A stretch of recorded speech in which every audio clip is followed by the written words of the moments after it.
If you've ever searched for gold, you've probably been taught to look for obvious signs: quartz veins, iron staining, exposed bedrock, bright colors in the rock. But here's the problem. Most of the ground that actually holds gold doesn't announce itself. It doesn't stand out. It doesn't look exciting. And that's why it gets ignored.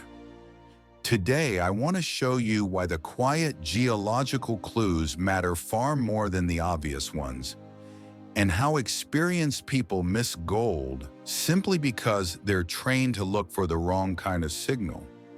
This isn't about spotting something flashy. It's about understanding what nature does when it stops drawing attention.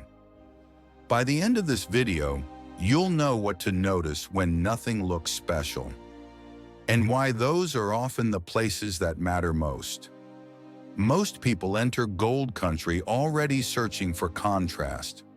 They expect something to jump out at them: a sharp color change, a vein cutting through rock, a dramatic exposure that looks different from everything around it.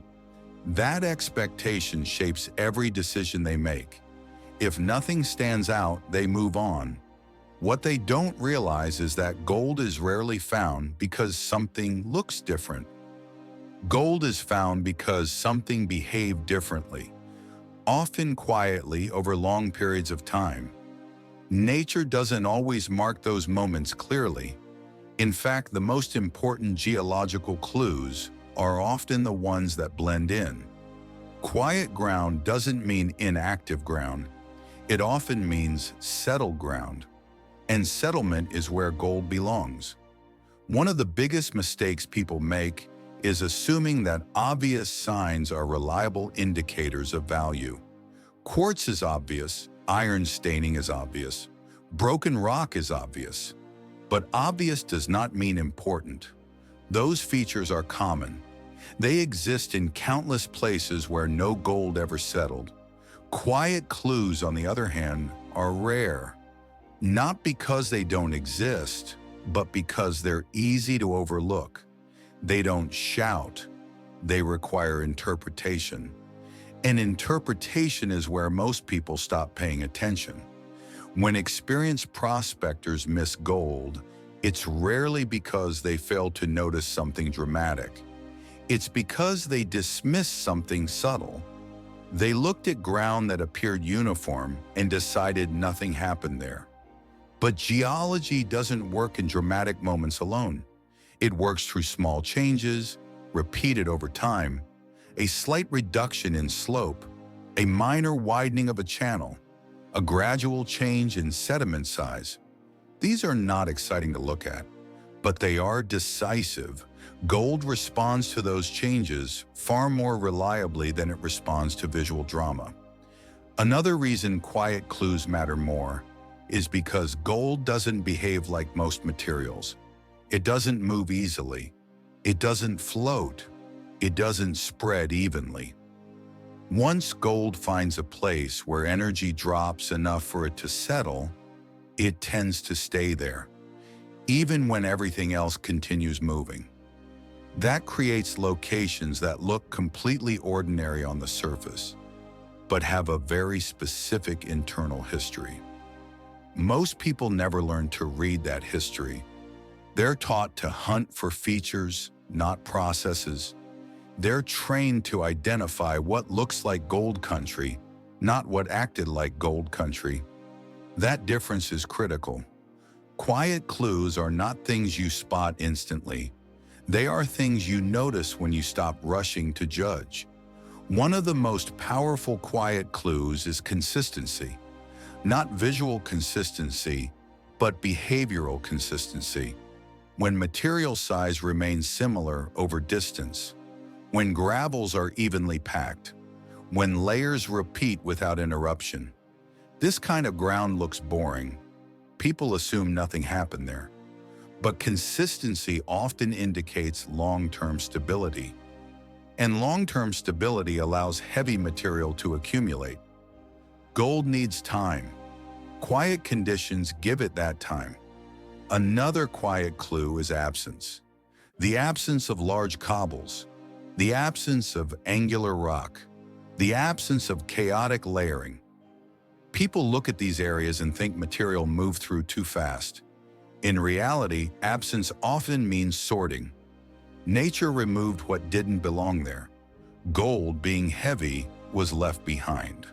Quiet ground is often clean ground, and clean ground is often productive ground.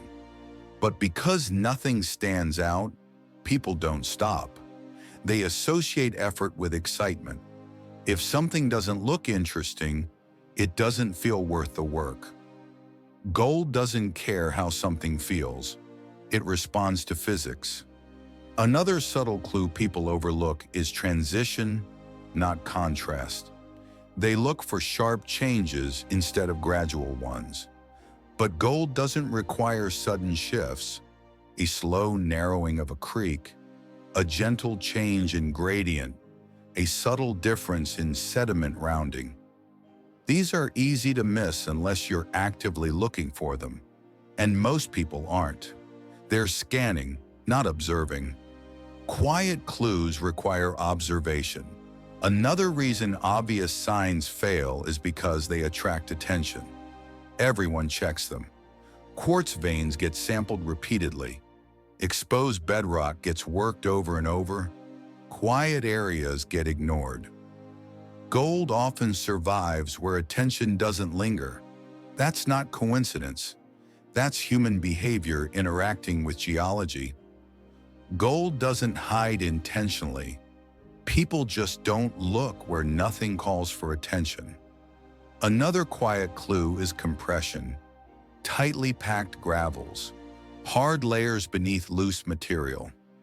Resistance when digging that doesn't match what's on the surface. These are physical clues, not visual ones. You don't see them until you engage with the ground. And many people never do, because visually it didn't invite them to. Quiet clues often require contact, touch, digging, testing. They don't reward quick glances, they reward patience. Another overlooked indicator is repetition without variation. Most people interpret repetition as lack of interest, but in geology, repetition often means a stable process operated for a long time. Long time equals opportunity for gold to accumulate. Chaotic environments move material constantly. Stable environments sort it.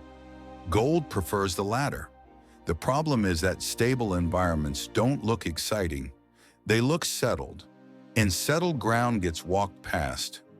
Another angle people miss is that obvious signs often reflect source, not deposition. Quartz veins may indicate where gold originated, not where it ended up. Iron staining may show oxidation, not accumulation. Gold is rarely where it was born, it's where it was dropped. Quiet clues point to where movement stopped, not where it began. And that's the distinction that separates casual searching from meaningful evaluation. Experienced prospectors often trust obvious signs because they feel decisive. They give the impression of certainty. Quiet clues feel ambiguous. They require judgment, and judgment feels risky. But gold is rarely found by eliminating risk. It's found by managing it. Another reason quiet clues matter more is because they are contextual, not isolated. A single quartz vein means little on its own, but a consistent gravel size, a stable channel shape, and a compacted layer together tell a story. Quiet clues rarely appear alone. They work in combination. People trained to look for single dramatic indicators miss the story because they're waiting for a headline instead of reading the paragraph. Gold accumulates where multiple quiet factors align, not where one loud feature exists. One of the most damaging habits in prospecting is ranking signs by how impressive they look. Impressive does not mean important. Subtle does not mean insignificant. Quiet clues often determine whether gold could exist at all. Obvious signs merely suggest it might have once. That difference matters. As you gain experience, your brain becomes faster at categorizing terrain. That speed can work against you. You decide too quickly what matters. You overlook what doesn't demand attention. Quiet clues don't compete for attention. They require intention. And intention is something most people stop applying once they believe they already know what to look for. This is where gold stays hidden, not because it's rare, but because it's quiet. In the next part, we're going to go deeper into how professionals train themselves to notice these quiet clues without slowing down or second-guessing everything, and how they correct the instinct to chase obvious signs. Because the land doesn't reward what looks impressive, it rewards what makes sense. The reason quiet geological clues matter more than obvious signs is not because obvious signs are wrong. It's because obvious signs are late. By the time geology becomes loud, the system has already revealed itself to everyone. And gold, by its nature, does not reward crowds. Quiet clues exist earlier in the story. They exist before excitement, before disturbance, before repeated testing strips the ground of its easiest value. This is why experienced prospectors, even very skilled ones, still walk past gold, not because they lack knowledge, but because experience can harden expectations. Experience trains the eye to look for patterns, but it can also train the eye to ignore anything that doesn't match those patterns. When someone has spent years finding gold near bright quartz, iron-stained gravels, or classic textbook locations, their mind starts filtering out anything that doesn't fit that picture. Quiet clues don't announce themselves as gold indicators. They appear as small irregularities, minor inconsistencies, subtle deviations from what looks normal. And the mind, especially an experienced one, is very good at dismissing those as noise. Gold does not care about human pattern recognition. It responds only to energy, gravity, and time. A system can be perfect for gold accumulation and still look uninteresting. This disconnect is where gold hides in plain sight. One of the most common quiet failures happens when prospectors rely too heavily on surface signals. Surface geology tells only the most recent chapter of a much longer story. Gold, however, is loyal to older chapters. It remembers where it fell, where it stopped moving, where energy last failed to carry it any farther. If the surface has been reworked, even slightly, the visible clues may no longer align with where the gold actually rests. This is why quiet clues often appear below expectations, not above them. Consider a stretch of ground that shows no obvious mineralization, no bright veins, no dramatic coloration, no visual excitement. But the slope angle subtly decreases.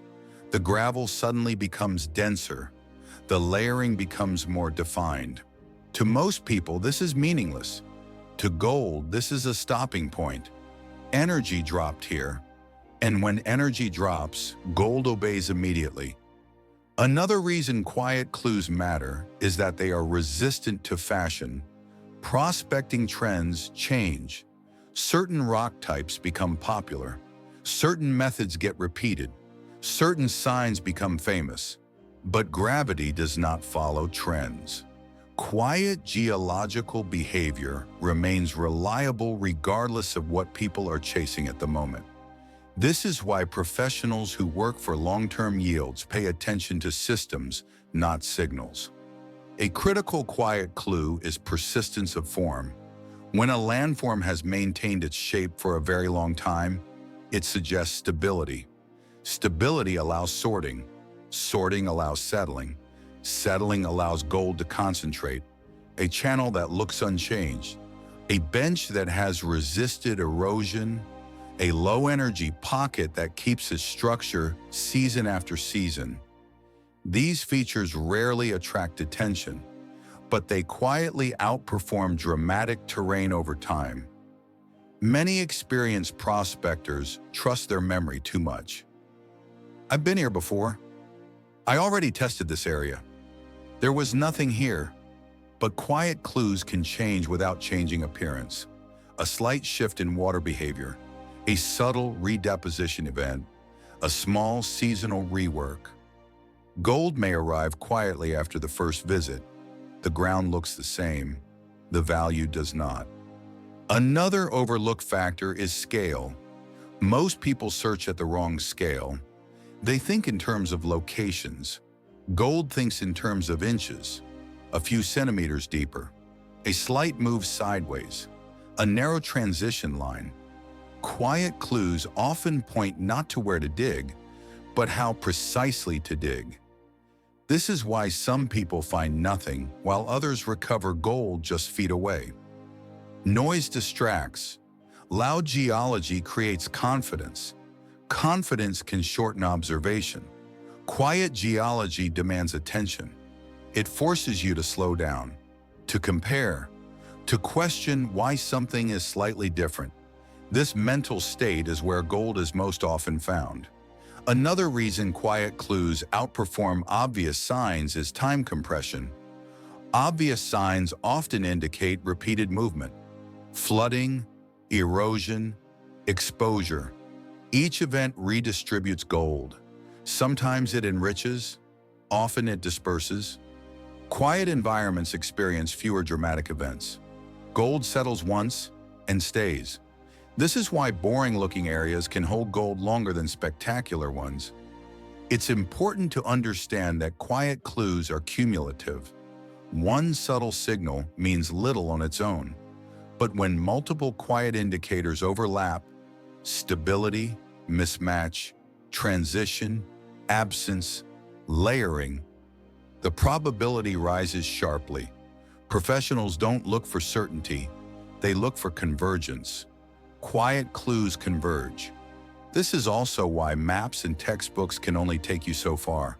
They show what is known. Quiet clues often exist where no one bothered to document because nothing looked remarkable. Gold does not require documentation, it requires conditions. When you learn to value quiet clues, your behavior changes. You walk slower, you observe longer, you dig less, but more accurately. This alone increases efficiency. Efficiency increases recovery. Recovery builds confidence rooted in reality, not hope. The greatest advantage of quiet geological understanding is independence. You stop relying on rumors. You stop chasing what others are chasing. You begin trusting physical evidence instead of popular belief. This is where prospecting stops being luck-based. It becomes repeatable. And this is the point most people never reach. Not because it's difficult, but because it requires letting go of obviousness, letting go of excitement, letting go of the need for visual confirmation. Gold does not reward excitement. It rewards understanding. If you take one lesson from this entire video, let it be this: the quiet ground is not empty. It is simply unreadable to those who have not learned its language. Once you learn that language, the landscape changes permanently. You stop asking where gold might be. You start seeing where it must be. Closing, call to action. If this video changed the way you think about geology and gold, take a moment to subscribe. This channel is built for people who value understanding over hype and results over noise. Leave a comment if you've ever walked past ground you later realized you misjudged. And if you want more videos that focus on real geological behavior instead of recycled prospecting myths, turn on notifications, because the quiet clues are always there. Most people just never learn how to listen.